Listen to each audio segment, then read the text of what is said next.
Seattle was supposed to be a reset button. That's what Kelly called it when she first suggested the trip. A chance to get out of our heads and back into each other's company.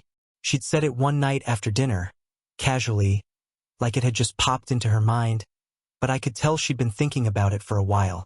The way she avoided looking directly at me, the way she over-explained how she'd found a last-minute deal on a nice hotel downtown, it all had that rehearsed quality I'd started noticing more and more lately. Still, I agreed. God knows we needed something. The past few months had been off. Little things, barely noticeable on their own. But they'd piled up until I couldn't quite remember the last time we'd laughed together without it feeling forced. I thought maybe a weekend away. Good food, city lights, no interruptions. Might be the thing that pulled us back. We checked into the hotel just after sunset. The place was modern and spotless, all polished wood and brushed steel, with a view over Elliott Bay that looked like it belonged on a postcard.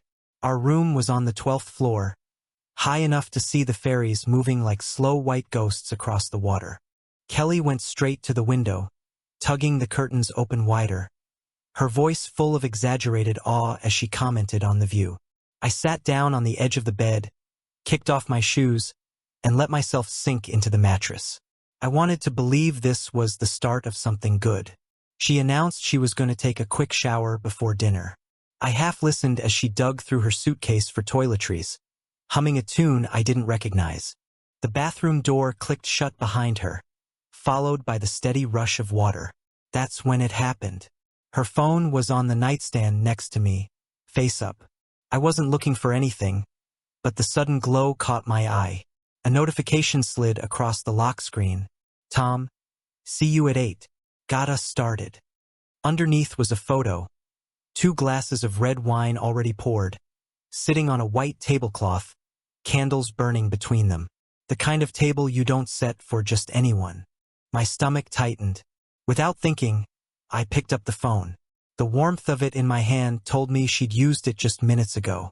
I stared at the message, trying to process it, trying to come up with any possible explanation that didn't mean what it obviously meant.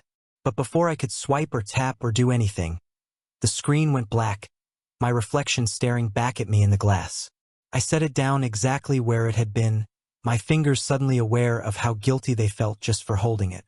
The sound of the shower was still going, the steam curling out from the narrow gap at the bottom of the door.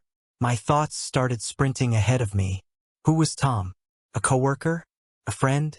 Someone from her gym? I replayed the message in my head. See you at 8. That was now. We're close to it. The wine was already poured. The table was already set. The bathroom door opened. Steam billowed out, carrying with it the scent of her shampoo. Something floral, almost too sweet. Kelly stepped out with a towel wrapped around her, her hair damp and clinging to her shoulders. She smiled at me, casual, almost playful, as if the only thing in the world worth talking about was how good the water pressure was. God, that shower feels amazing, she said, padding over to her open suitcase. She started rummaging through clothes, holding up a dress against herself, checking her reflection in the mirror. We should get going soon if we want to catch the sunset from that little pier you mentioned. I didn't say anything at first. I just watched her, waiting for the right moment to ask about the message. But before I could, she glanced at me and laughed lightly. What? She asked, tilting her head like she already knew what was on my mind. I saw your phone light up, I said slowly. Message from someone named Tom. Her hand stilled on the zipper of her dress for a fraction of a second, just long enough for me to notice, before she shrugged and went back to getting ready. Oh, that? Nothing. He's just a guy from work. Wanted to know if I was coming to this charity thing next week. I didn't believe her. Not entirely. It looked like he sent you a picture of a table. 2 glasses of wine. I pressed, my voice careful but sharp at the edges. She turned to face me, that towel still wrapped tightly around her, her hair dripping faint lines of water down her neck. Josh, she said, with that tone she uses when she's about to make me feel like I'm being unreasonable. You're reading into things again. It's nothing. You have to stop overreacting to every little thing. Overreacting. She said it like it was a character flaw I couldn't help, something she'd learned to live with. I'm just saying, I began, but she cut me off, walking toward the bathroom to start blow-drying her hair. You're tense, she called over the sound of the dryer. We came here to relax, remember? To spend time together? Not to interrogate each other about text messages from coworkers. Her words floated out from behind the door, casual and dismissive. And just like that, the conversation was over. At least, for her. But I couldn't let it go. The image of those 2 glasses of wine was burned into my mind. The time on the message. The fact that she'd dismissed it so easily, as if I was imagining things. When she reemerged, dressed and smiling, she was already moving the evening forward, talking about where we should go for dinner, which bar had the best view of the Space Needle at night. She slipped her phone into her purse without checking it, without so much as a glance in my direction that would suggest she'd noticed my unease. And maybe that was the most telling thing of all.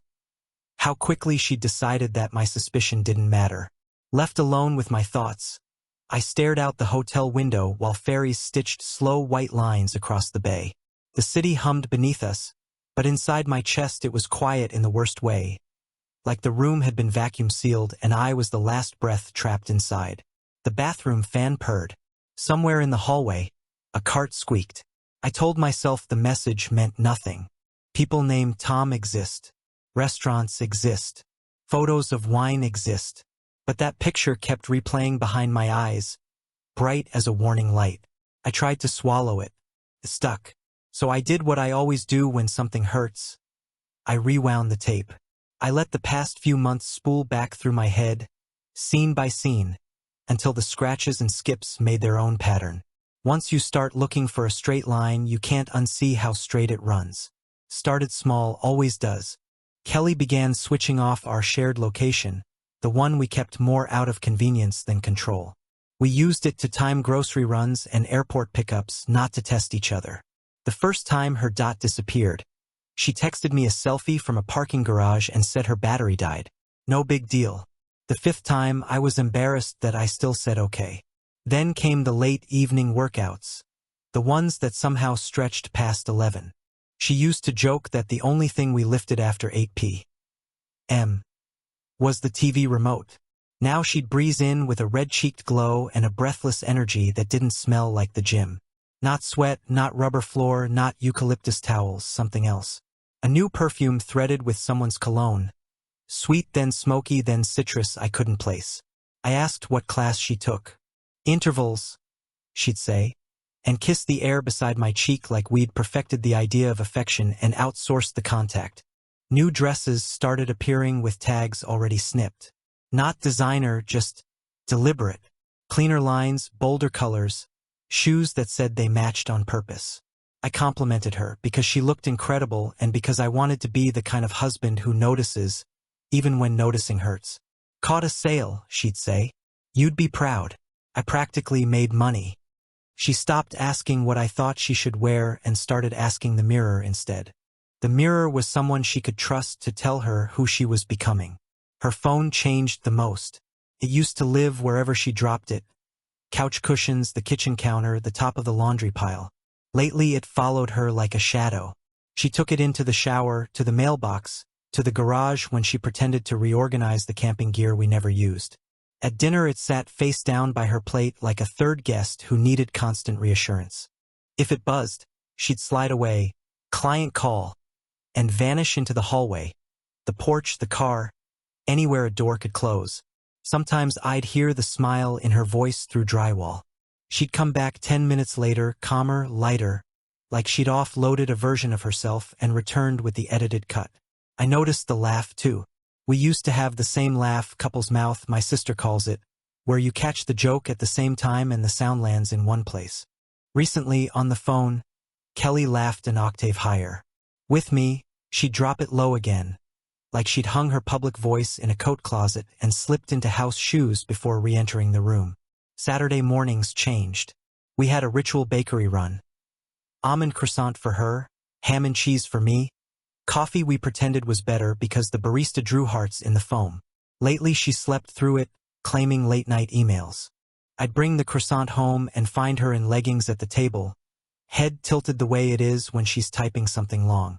When I set the pastry down, she'd smile without quite looking up, then angle the screen a fraction away, a reflex so small it might as well be muscle memory. If I kissed her temple, she'd squeeze my hand. Sweet, automatic, distant. I started keeping mental timestamps, which is how you know you've crossed into survival. Thursday, location off from 6:12 to 9:04. Friday, spin class ends at 11:47. Shower at midnight. Hair smells like pepper and vanilla, not the citrus she buys. Sunday, a dress I've never seen slips into the hamper with a care it never needed. I didn't write anything down, but my brain did, carving little notches into the timeline. We used to watch trashy dating shows and pause to predict the lie. "He's not here for the right reasons," she'd sing. I wonder what she'd say about us if she were on a couch with someone else. Probably that Josh is sweet and stable and a little too eager to make things work. That he loves routines like their vows. That he'll forgive until the hinge breaks. Sometimes I told myself she was bored. Sometimes I told myself I'd done something. Stopped listening, started nagging, lost the thread. I replayed the little stings. My reminder about the credit card, her jab about my dad's sweaters. The way we both reached for our phones when the silence got itchy. Love shrinks a millimeter at a time. You only notice when the ring slips. But then there were moments too sharp to misfile. Like the night she got a text while we were out with friends and stood so quickly her chair squealed. "Client emergency," she mouthed, already walking. She came back 20 minutes later with her hair newly careful around a face too flushed for January. When I asked, she said the hallway heater was cranked up. The hallway to where, exactly, in a neighborhood bar? I almost laughed at the creativity. Or the Sunday when she left for yoga and returned with a to-go cup from a place across town, nowhere near the studio. I knew because I'd been there with her when things were easy. A heart was drawn on the lid under the barista's initials. When I teased her about collecting admirers, she slid the cup into the trash with a smile that didn't reach her eyes and said, "Men are weird." Then she asked if I could run out for dish soap and, by the time I got back, her mood had pulled a U-turn I couldn't map. We used to share playlists. Lately she made a new one I couldn't access. The title was an inside joke I didn't get. She played it while folding laundry, hips moving in a quiet rhythm that seemed to belong to another room. I asked what the song was and she told me the artist with the same airy tone she uses when she pronounces a wine I can't afford. And the shower, God, the shower. Not the act, the ritual around it. The bathroom became a bunker. She locked the door now, even though it sticks and I've fixed it twice. Water roaring. Fan on. Phone somewhere inside. Her voice threading through the vent in short, smiling bursts. Steam leaked under the door, humid and sweet, carrying whatever perfume she'd started wearing on nights she went hard at the gym. I'd stand in the hallway pretending to look for a charger, pinched between believing her and believing myself. There were dinners she cut short with a vibration and a wince. Client, again, and long walks she requested right after, like cardio could erase suspicion. On those walks she held my arm tighter than usual, pressed closer when we passed under streetlights. If I brought up a plan, vacation, refinance, maybe a dog, she'd hug me and say we'd talk later. Later kept slipping its appointment. At work I found myself checking the clock like I was syncing my pulse to hers. 5:37. Kelly, lost service. 7:02. Photo of a salad from a restaurant she swore she hated. 9:26. Headed home. With a sunshine emoji we don't use with each other. I told no one. I didn't want advice. Advice turns a question into a verdict. And I wasn't ready to hear the gavel. I started volunteering for errands. I'd offer to pick her up from the gym and get "No, I'm sweaty. I'll Uber." I'd swing by the office with coffee and be told she was in a client pitch offsite. But the receptionist would glance at me like she couldn't decide if I needed help or a map. I wasn't a detective. I was a husband trying to give my wife privacy without donating my self-respect. One night, I woke up to the blue glow of her phone lighting the ceiling. Kelly was turned away, shoulders curled, thumbs moving. I listened to the tiny taps like they were Morse code for someone else's name. When I shifted, she tucked the phone under her pillow and whispered, Go back to sleep, babe. The word babe skimmed the surface of the room and never sank. If you'd asked me then to prove anything, I couldn't. Everything was explainable in isolation. The explanations only collapsed when you set them side by side, like folding chairs that don't quite lock. And she knew I wanted to be fair. Fairness is a lovely leash. You can walk a marriage right off a cliff with it. Back in the hotel, I pressed my forehead to the glass and tried to find our old reflection in the city. We used to make up dialogue for strangers at crosswalks, little stories that ended with us laughing about nothing. Lately, we didn't even narrate our own lives out loud. We were keeping separate journals in the same house. The bathroom went quiet. The blow-dryer clicked off. The metronome stopped. A minute later, Kelly stepped out in a black dress I didn't recognize, the kind that eats light. She looked incredible, of course she did, and it ached in a way that felt like trespassing inside my own life. "Ready?" she asked, sliding earrings through while watching me in the mirror the way you watch a simmering pot. "Yeah," I said, and my voice sounded like it had traveled from another room. In the elevator, she leaned her shoulder against mine, casual, practiced. "Let's not make tonight heavy," she said softly. "Please? I need fun. You need fun. We deserve it." Deserve. The last few months had been one long negotiation with that word. What do I deserve to know? What does she deserve to keep? What does the truth deserve from people who once swore to share everything? The lobby doors opened on a wash of neon and evening air. Somewhere, a church bell rang 8 times. I told myself it was just the city telling time. But the wine glasses in that photo felt like they were already clinking. And for the first time I understood that suspicion isn't a flame. It's a tide. It doesn't burn you. It takes you, inch by inch, until you look back and the shoreline is a story you're scared you imagined. The proof didn't arrive like a confession. It arrived like a stage cue I didn't know I'd been waiting for. 2 weeks after Seattle, Kelly asked me to be her +1 at a corporate reception in a downtown hotel, the kind of event with ice sculptures and white tablecloths.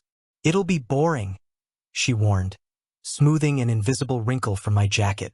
"But it'd mean a lot if you came."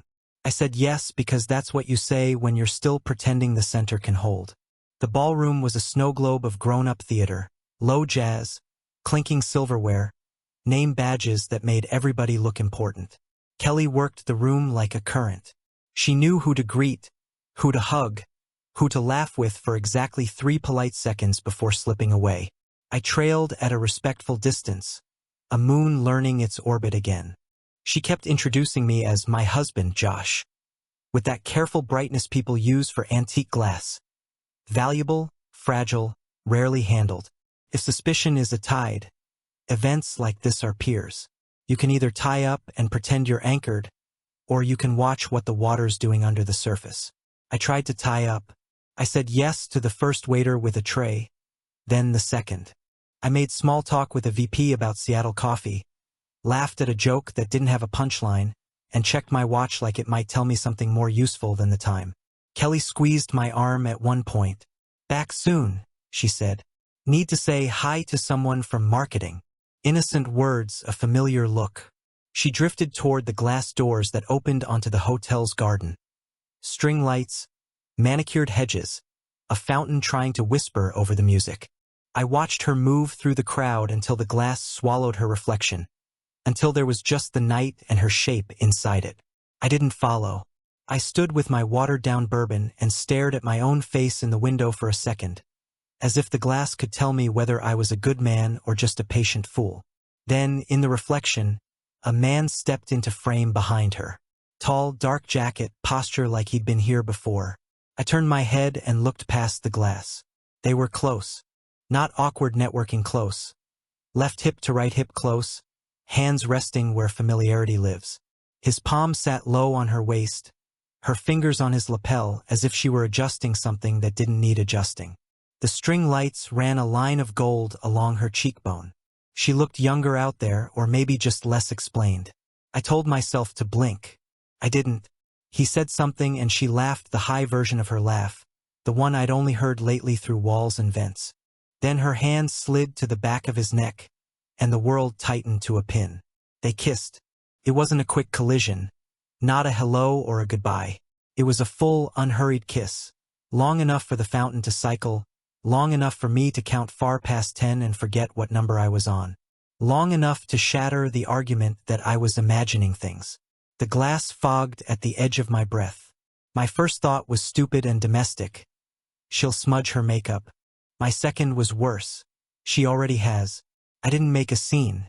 Some part of me had been rehearsing this, and the rehearsal always ended the same way. Don't perform for strangers.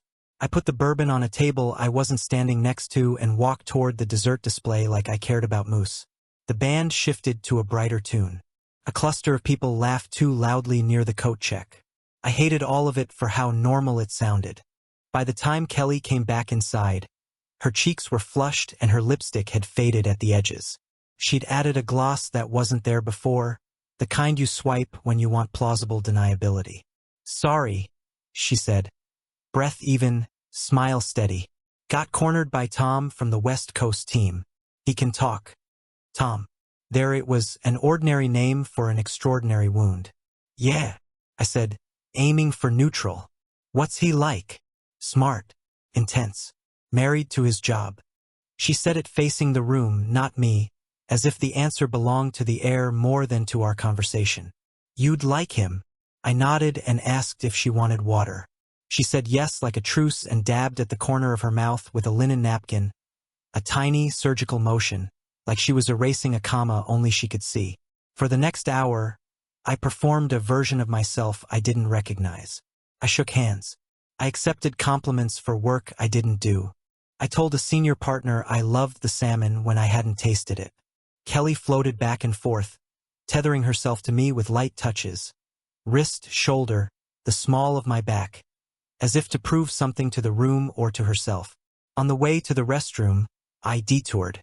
The garden was half empty now, just a few smokers exiled to the far end and a woman taking selfies with the fountain because the light was flattering. I found the spot where they'd stood by recognizing the pattern in the pavers. I always notice patterns when I'm trying not to feel. There was nothing to see, of course. The world never leaves chalk outlines for the living. In the mirror over the sink, I looked older than I felt and dumber than I wanted to be. I washed my hands slow, as if time could be scoured into a cleaner shape. When I came back out, Kelly was at our table, talking to a colleague with a haircut that cost more than my suit. When she saw me, she touched her lips, a barely there check. I wondered if she tasted truth or just sugar from the dessert she hadn't finished. Everything okay? She asked when we were finally alone for a pocket of seconds. Yeah, I said. Beautiful night. Her eyes searched my face, then skated off it. It is, she agreed, almost to herself. We should leave soon. Early morning. On the ride-share home we sat with a soft inch between us. She scrolled. I watched the city smear by and tried out sentences in my head. The problem with the truth is you only get to say it once before it changes the shape of everything. I wasn't ready to live in the after.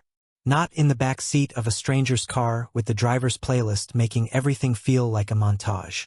In bed, I listened to her wash her face in small, efficient circles. When she climbed under the covers, she turned away, the way she always does, and reached back to find my hand. I let her take it. It felt like holding on to someone on a moving train when you're standing on the platform. Contact, yes. Closeness, no. Thanks for tonight, she murmured, already halfway under. Sure, I said to the dark. I waited until her breathing settled into the rhythm I used to love. Then I turned on my side and stared at the ceiling like it could answer the question I had finally let form in full. What do you do when the proof isn't a suspicion anymore, but a memory you watched happen? I didn't sleep. I numbered the hours until morning and, for the first time, started to imagine a version of me who didn't keep counting forever. From that night in the hotel ballroom garden, I stopped pretending my suspicions were paranoia. I knew what I'd seen. Kelly's hands on his jacket, his palm resting on her waist, the kiss that lingered like it had been waiting in both of them for far too long. But knowing isn't the same as proving, and proving isn't the same as acting. I went home with her that night, carried her small talk in the elevator like it was something heavy and breakable.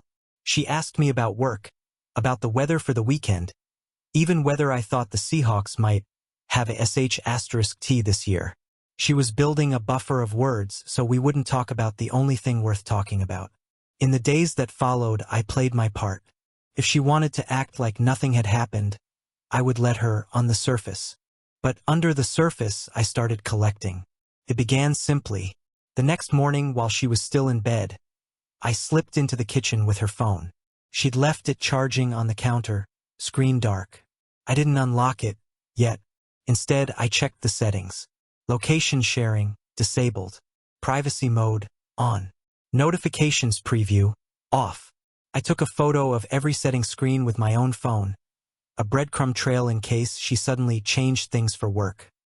At lunch that day, I told a mutual acquaintance, someone who worked in the same building as her, about a project I was putting together and asked if she'd keep an ear open for anything unusual about Kelly's schedule. I framed it like I was planning a surprise, but I could see the curiosity spark in her eyes. Then I ordered a prepaid phone online. It arrived 2 days later in a plain brown box. I set it up with a cheap plan, installed a recording app, and left it hidden in my desk at home. From that point on, every call to our landline forwarded through it, quietly logging the audio. The next week, Kelly mentioned a quick overnight trip to Portland for a client. No big pitch, no presentation, just relationship building. She booked the train instead of flying, saying she hated airports lately. I searched our email archive later that night, filtering for confirmations. There it was, her ticket to Portland round trip. But in her inbox's trash folder, one I don't think she realized synced to our cloud account. I found something else. A hotel reservation not in Portland, but in Cannon Beach. 2 nights, ocean view. The confirmation email was addressed to Kelly and Tom. I didn't confront her. Not yet. Instead, I started building a file. **TS of her messages. Copies of receipts. Call logs from the prepaid phone. I even kept a spreadsheet, dates, times, locations, descriptions. I color-coded it. Blue for calls, yellow for trips, red for anything that felt like a smoking G***N. By midweek, I had a dozen red entries. One afternoon, while she was at the gym, or at least claiming to be, I drove by. Her car wasn't in the lot. I circled twice, then headed toward the upscale bistro on the other side of town. And there she was, parked right out front, hair freshly done, wearing the same dress I'd seen crumpled in the hamper after Seattle. Through the front window, I saw him, Tom, already seated, already smiling at her in a way no coworker should. I didn't go in. I didn't take a photo. I just watched them for 3 full minutes, committing every detail to memory. The way she leaned forward, how his hand covered hers on the table, the angle of her laugh. When she got home that night, she kicked off her shoes at the door, gave me a kiss on the cheek, and said she was starving. She reheated leftovers and asked if I wanted to watch a movie. I said yes. The whole time, I kept thinking about the hands she'd been holding hours earlier and how easily she'd switch to holding a fork in front of me. That was when I decided to widen the net. I called a friend of mine, Paul, who knew his way around finding information people didn't want found. I told him I needed everything. His full name, address, job history, social media, the works. Within 48 hours, Paul handed me a manila envelope thick enough to flatten my guilt about prying. Tom was married once, divorced 4 years ago, worked in sales for a tech firm, traveled often, and had a pattern of mentoring younger female colleagues. The kind of pattern HR doesn't document but everyone knows. 2 days later, I asked Paul for one more favor. Plant someone in her office building's cafe, someone who could overhear casual conversation. By the end of the week, I had transcripts, bits and pieces, but enough. Her coworkers knew. They might not know all of it, but they knew enough to smirk when she mentioned late nights or last-minute client dinners. Every piece I collected made me colder. Less of me wanted answers. More of me wanted to make sure the truth was undeniable to anyone who mattered, especially if that meant a judge. The final crack in my restraint came one Friday when she said she'd be working from home. She set up her laptop at the kitchen table, took a few calls, and even waved me over to see some spreadsheet she was editing. At lunch, she kissed me, said she had to run an errand, and left with her work bag. Her location pinged at a hotel near the waterfront 30 minutes later. I drove there, parked across the street, and waited. Sure enough, she emerged an hour after, hair a little messier, blouse buttoned one too low, Tom right behind her. They didn't hold hands. They didn't have to. That night, I added 2 more columns to my spreadsheet, possible witnesses and corroborating evidence. The file was no longer for me. It was for the day I would walk into a lawyer's office and lay out the story in color-coded, timestamped certainty. And I knew that day was coming soon. I picked the day like a surgeon picks a scalpel. Steady hand, cold breath, no room for tremor. Kelly's company was throwing a banquet to mark 5 years since her team landed a whale of an account. She'd been talking about it for weeks. The venue with vaulted ceilings, the industry people flying in, the speech about resilience and culture. By then my file was complete. Screensh *TS, voicemails, forwarded confirmations, restaurant receipts, a beachside hotel reservation with her and Tom's names linked like a punchline. Notes from a friend who overheard her in the cafe downstairs. Nothing nuclear, but plenty of smoke. All of it backed up and printed on paper that felt too expensive for what it carried. I didn't shout. I didn't cry. I ironed a shirt, booked a car, and called the banquet coordinator 2 days before the event. I told her I wanted to add a brief surprise tribute to Kelly's agenda. I used the words husbands use when they still believe. The coordinator was delighted. The afternoon of the banquet, I slid the ring from my finger and set it in a small black box. It was heavier than I remembered. The venue was marble and echo. I arrived early, nodded to the coordinator, and stood at the fringe of small talk with a glass of water I didn't drink. Kelly showed up in a dress I'd never seen, a quiet navy that made her eyes look almost kind. She kissed my cheek like a public service announcement and floated into the crowd. When the lights dimmed for dinner, speeches began. The CEO's warm-up, the finance lead's joke about budgets, the HR director's benediction to team spirit. My name was on the program as special remarks. Kelly squeezed my hand when the MC announced me, her nails gentle, her smile scrubbed to a perfect shine. I stood into the spotlight and breathed like I'd practiced. Good evening, I began.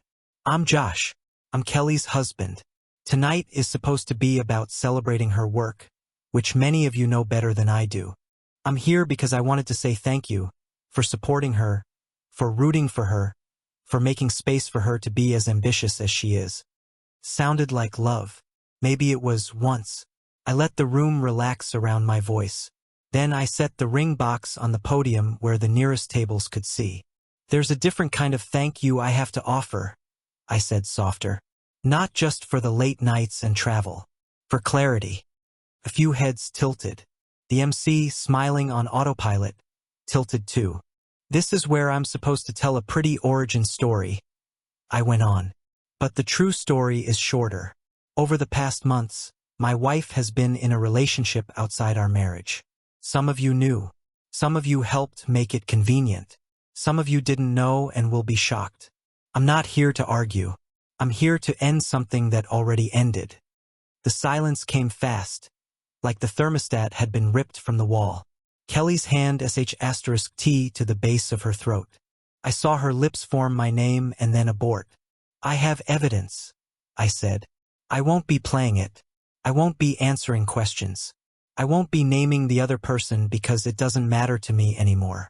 What matters is that I've been living in a house on fire and calling it warm. I opened the ring box, looked at the band like an artifact from a museum no longer open, and closed it again. Kelly, I said, finally turning to her. Congratulations on your milestone. Truly. I hope the next version of your life answers you honestly. I stepped back. The MC reached out, as if to catch a falling plate. I didn't let him. I left the box on the podium and walked off the stage. Chairs didn't scrape. Forks didn't clatter. I passed Tom at the rear of the room. He'd arrived. Of course he had. His eyes tried to decide whether to shrink or harden. I didn't give them time. In the lobby, the coordinator chased me with apology eyes. I told her there was nothing to apologize for. Outside, the air was cold enough that my breath came out visible, proof that I was still here. Kelly found me under the awning. What did you do? She whispered. Stopped lying, I said. We could have talked, she hissed, glancing back at the doors as if the event could still be saved. We did talk, I said. You narrated. I listened. She shook her head like the motion could erase a script. Josh, please. Not like this. You embarrassed me. You embarrassed my team. You embarrassed our vows, I said, gentler than I expected. You taught me to stop protecting your comfort with my silence. She swallowed, and for a flicker I saw the person I met years ago, when honesty was something we practiced. Can we go home and discuss this? She asked. We can figure it out. No, I said. I've already figured it out. The car pulled up. I nodded a goodbye that wasn't unkind and stepped in. As the door shut, I saw Tom step outside, scanning for her, scanning for me. He looked smaller under real light. Back at the house, I put the ring box on the kitchen counter beside an envelope addressed to her and another to my lawyer. My hands didn't shake. They'd been ready a long time. I slept on the couch, not because I was banished, but because I was done pretending the bed was neutral ground. At 2, the front door opened and closed with care. Kelly's steps paused in the hallway. She didn't come into the living room. Maybe she thought I was asleep. Maybe she knew I wasn't. In the morning, I made coffee and watched the steam lift. She came in wearing a robe and the expression people use when they're bracing. We stood on opposite sides of the island like negotiators. I'm sorry, she said. I don't know what else to say. There isn't anything else, I replied. We're past words and into paperwork. That's cruel, she said. It's accurate, I answered. She almost smiled at that, our old habit finding humor in precision, and then the almost fell apart. I never wanted to hurt you, she said. It got complicated.